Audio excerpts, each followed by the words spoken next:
Ad Council. All right, we're back and happy to be.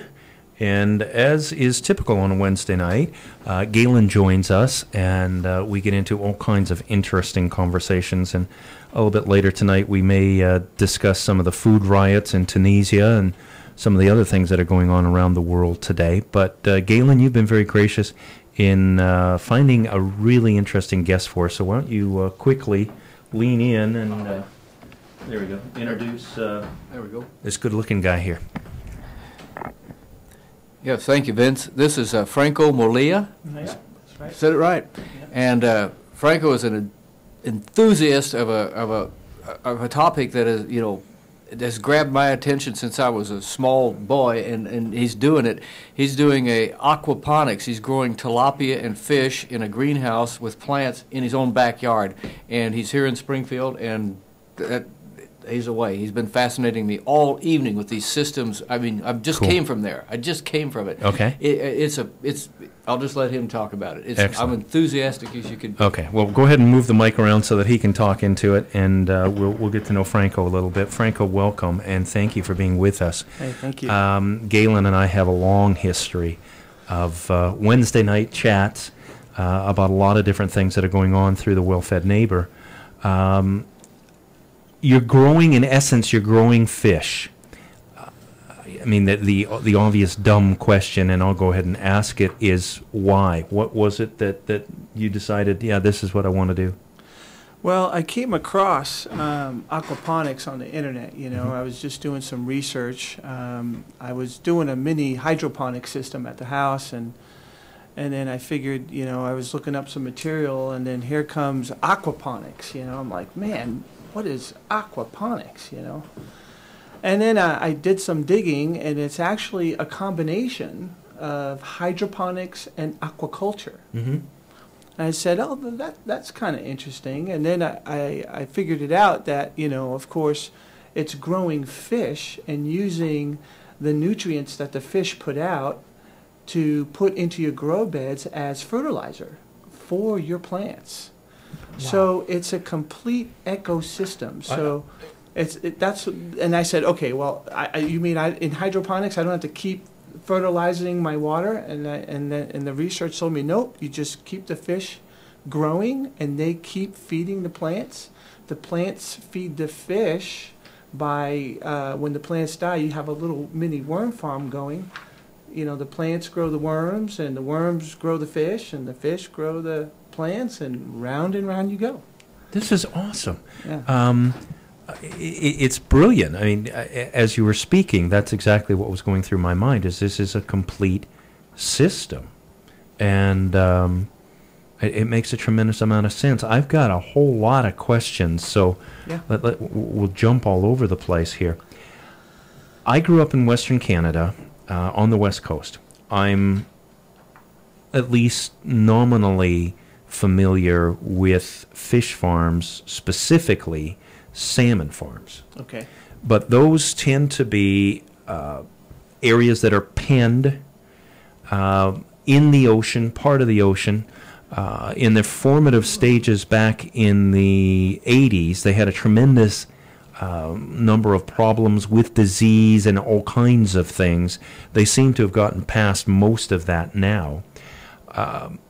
How, just from having an aquarium and keeping fish alive is almost an impossible feat for most people. There's a few people that manage to figure it out, but for most people, they kill more fish than they do actually keep fish. So here you are with this giant aquarium, so to speak. How difficult is it to keep the fish healthy? Well, first of all, that's a big question, because it also depends on what species you go with. Okay, so there's some that are easier to raise. Oh yes. Okay. Oh, yes. Is that why you went with tilapia? That's why I went with tilapia. Yes. Okay. Tilapia is a strong fish. It can withstand a variety of different pHs. And the degree of temperature it can go down to 60 degrees and still be okay, mm-hmm. and be all the way up to 80 degrees or 85 degrees or even higher. I've seen them maybe up to 90 degrees, and they can withstand tough water conditions Mm-hmm. than, more sensitive fish. That is one of the reasons. Another reason is tilapia is that it's tasty and it's fresh water. So this is all fresh water aquarium stuff. Right. So the key in actually in growing any type of fish is really just being diligent about monitoring your water. And that's your biggest thing. When your ammonia levels get too high, there's procedures in that, how to get them low. And most of the time, people that kill their fish, it's not the fish's fault. It's our fault to we're not being sensitive to their conditions. And sometimes most of the reasons why they do die is because we overfeed them, technically. So there's things that you need to know when you, of course, start an aquarium, that you don't overfeed it. And then when you do have conditions that become unbalanced, then you take the right procedures to correct it, and you normally have 3 or 4 days, if not more, to correct the situation anyway, because the species you go with is a hardier fish. So you're not, they can withstand bad conditions for some short period of time before they all die. Yeah. What other species did you consider, or was it just a no-brainer from the get-go that you were going to go with tilapia? Well, I decided to go with tilapia because I just like the taste of tilapia. I always buy it at the store, so I went with that. But also, you don't have to go, if some people don't like fish, of course you can go with goldfish. You can do this with koi. You can do it with, I'm trying to get actually jade perch out here, which is an Australian native fish. And some researchers say that this jade perch, freshwater fish, has more omega-3s than actually salmon. Really? Yeah, wow. It's an Australian native fish. So I'm trying to get that here somehow. But also I've seen people do with, they have done trout, catfish. Those are, fish that are more sensitive, harder to grow. But if somebody's starting out with aquaponics, if they're worried about actually, the fish species and killing whatever fish, they can just start with goldfish and see how that goes, and then maybe move up to koi, and then go to tilapia or jade perch or trout or catfish later on as, they get used to it. Because it's really hard to kill goldfish. I mean, goldfish is pretty strong fish. Koi are true. Let's look at, we can't, unfortunately, run over and look at your operation, but describe it in that how you've got a pond covered by a greenhouse. Is that more or less accurate? Yes, but just a little bit smaller. Basically, you can make aquaponics as big or small as you want, but my system is a 300-gallon system. Okay. So in my 18 by 21 greenhouse, I have 2 separate systems. I have a 300-gallon tank that will house the tilapia, and then I have a separate tank that's smaller that will house. I'm going to try to put bluegill in it, and I'll probably put about 50 to 75 bluegill in that fish tank feeding my plants. So it's just a 300-gallon system, to answer your question. Yeah. Now, how big, for somebody that has really poor spatial perception, what would a 300-gallon tank look like? Like 3 foot by 6 foot by?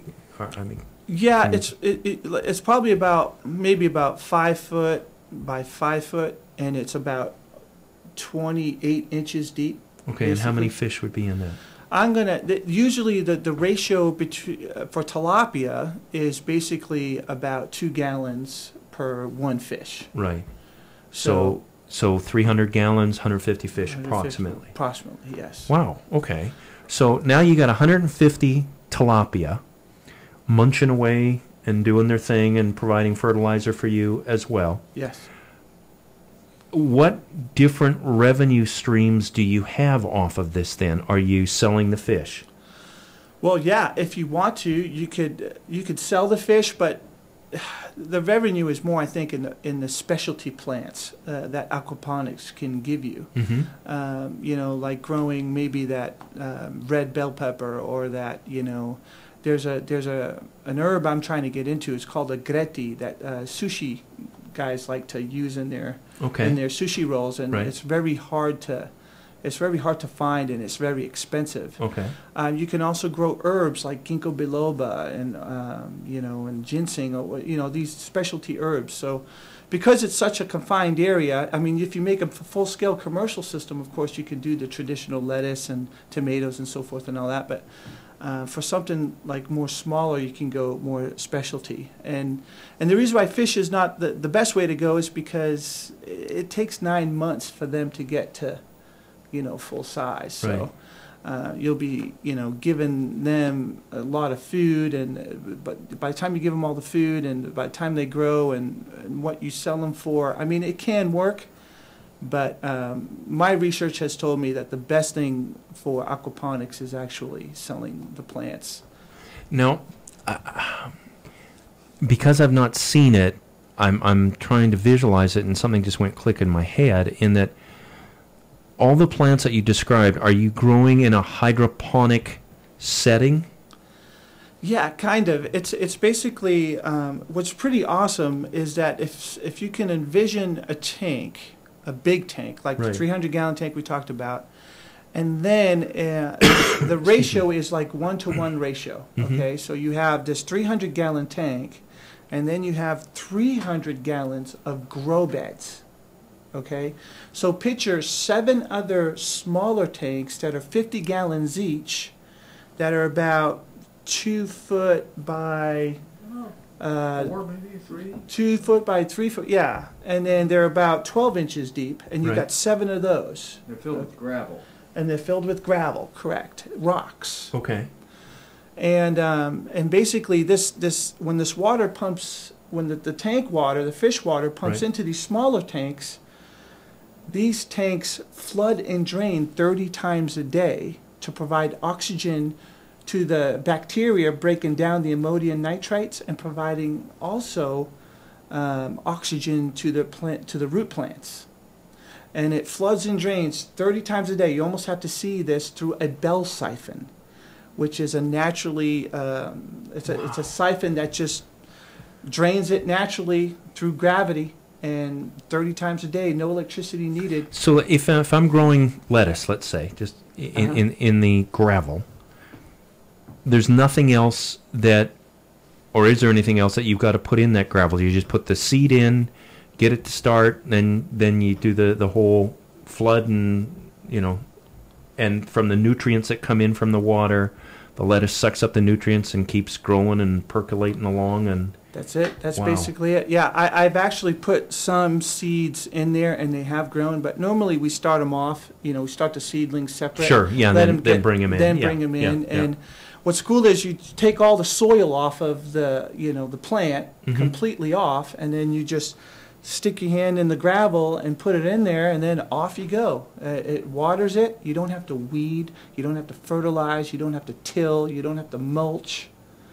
And you're working that counter 36 inches high, so you're not breaking your back.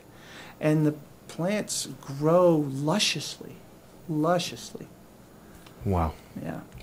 Wow.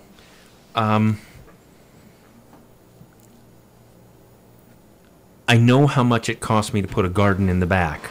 Mostly it was toil of my back and a few bucks worth of seeds. Yeah, been there, done that. Yeah. I'm guessing this is a little more expensive to get into. Yes, I will say that. Yeah, because you're growing things in a greenhouse, but your growing season also is all year round. Right. So, that's an ultra benefit to it. When someone's thinking about aquaponics and someone is doing their research and deciding to do it, they got to make sure that they build a sturdy system. Right. That's key, especially out here with these high winds and stuff. You don't want your greenhouse just blowing away, of course, and then everything suffers. You're subject to the elements there. Especially because the two things you fight in aquaponics is ambient temperature and water temperature. So yeah, it does get expensive, but it's a one-time cost. Right. When you build the stuff sturdy, once it's done, then of course the produce comes in lusciously, and so you are getting your money back in some sense. Ballpark, what would you say the investment is? Well, it Just depends. ballpark. Ballpark. We have several systems. So we have like a system that we just use 3 tanks only. So you have a 200-gallon tank, and then basically you have 3 other tanks on top of it where the waters go up and, and feed the beds and so forth. So that's a mini system. That's roughly just for the tank and the water and the backup systems. It runs about $2,800 for that. That's all. That's it for that. Wow. Yeah. I thought it would be more than that. Now, but there's bigger systems too. So now you're producing vegetables. Yep. Have you? I know the Well-Fed Neighbor is working on putting together what I'll call a growers co-op. That isn't quite the right, but that'll work. Where they're going to be marketing the produce to different retailers in Southwest Missouri. Are you at the place yet where you're starting to sell your produce? No, not yet. Okay. I'm at the place where I finally, I'm at 95% at the end of my construction. Okay. So right now I am starting my nitrogen cycle in my water. I do have plants in growing, but I think my biggest plant was what?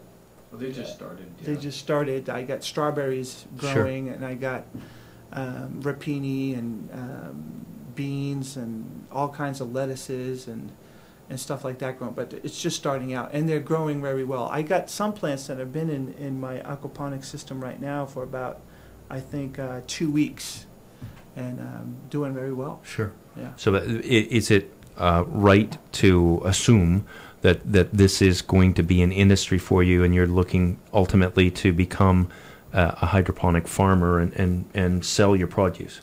Yeah, I'd like to sell my produce. I'd like to educate people on how to do aquaponics themselves. We're going to start doing classes here in probably April. I have a guy that is from who teaches at ITT Tech. That has come on board with me, and he's going to be teaching it. Rodney Kay, he's a great guy, knows about aquaponics, has an aquaponics system, does traditional gardening as well, so understands both entities, which is extremely valuable to me. So both he's going to teach the theories and of course how the system works, and I'm going to teach the construction end of it. And hopefully we'll start doing some good education here. We're going to probably look for it. We're going to probably do it either at Springfield Seed or at the Botanical Center in Great. Springfield. And obviously, Galen, that'll be promoted through the Well-Fed Neighbor as well. Sure, So. just put it on Yeah. the website. Yeah. This is exciting. I'm just thinking about a 75-foot long garage. If you took the wood off and put those clear panels on, you'd have a greenhouse there. Yeah. Yeah, I know what you're thinking. Oh, I know what I'm you're sure thinking. You've been there already. No, actually, on this I hadn't, but I could be. I've got a 75-foot shop. That's what Galen's alluding to. That basically is sitting empty right now, and trying to figure out different things that we're going to do with it. So, this is brilliant. I mean, this is. Before you guys got here tonight, we were talking about a variety of things. As far as jobs being outsourced, and the ultimate insult is Morgan Stanley is now overseeing the food stamp credit cards in 25 states. If you want customer service, you call Morgan Stanley and you get somebody in India. So I'm on food stamps, hypothetically speaking, because my job's been outsourced. Yeah.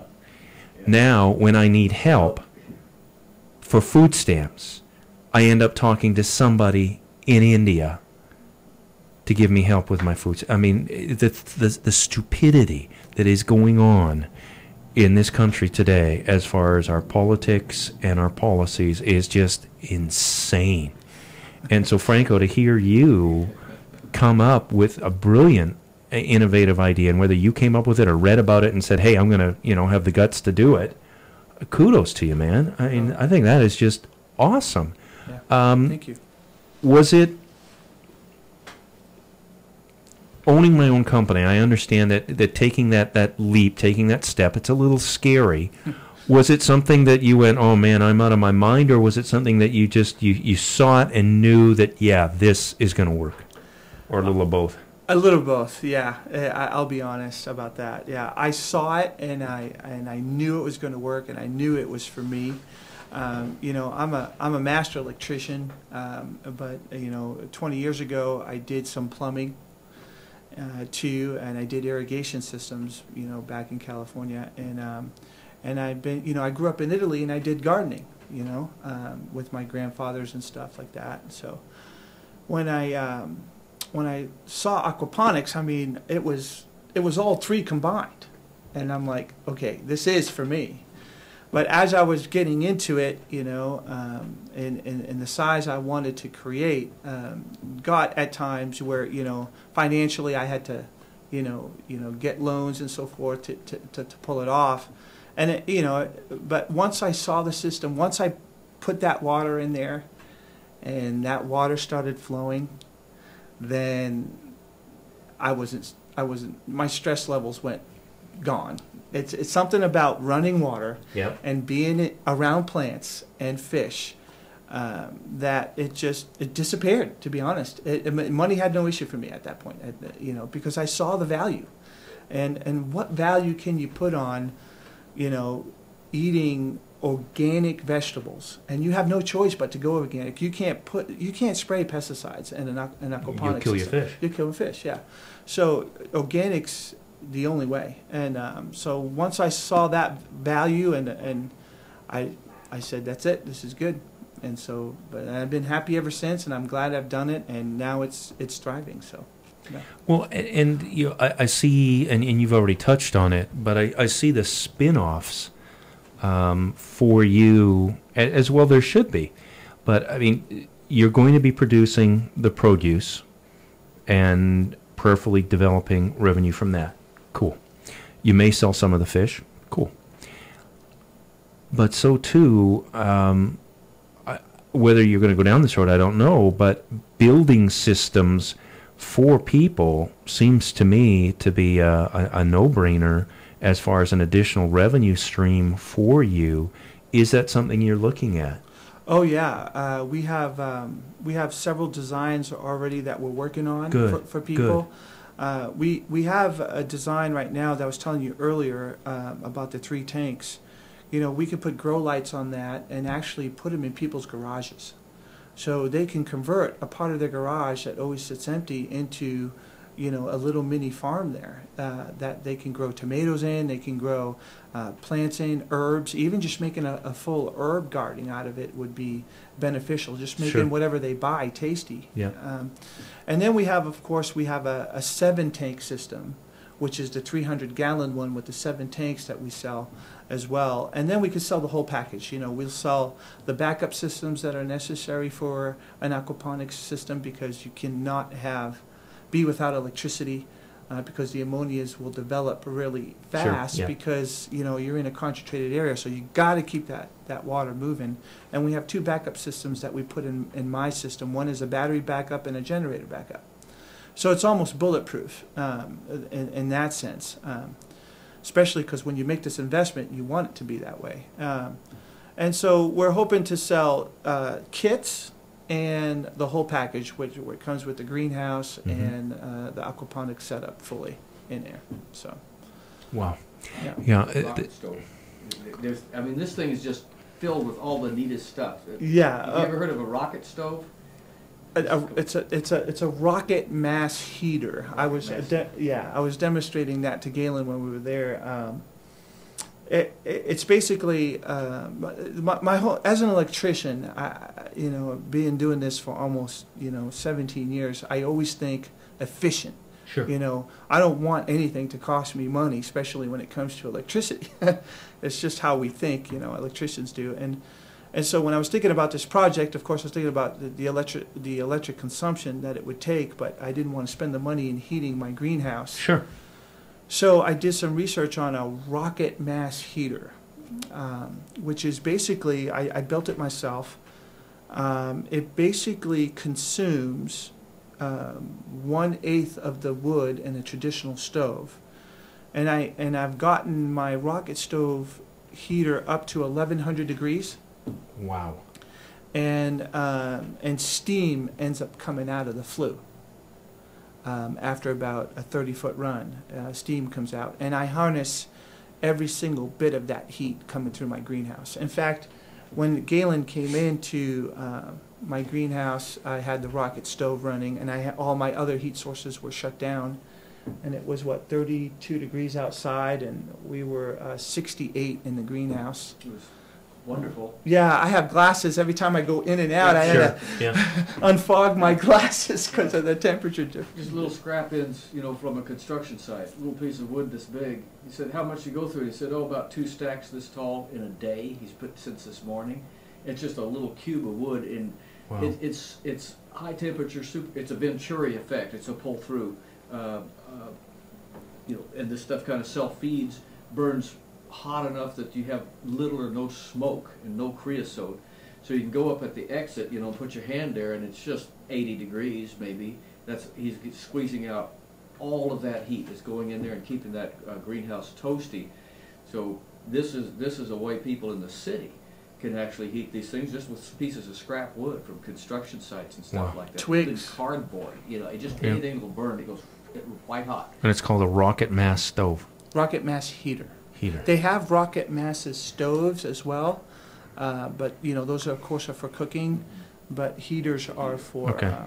for. I got to check this out because we heat our house with a little fireplace, and this I'm interested. Oh, yeah.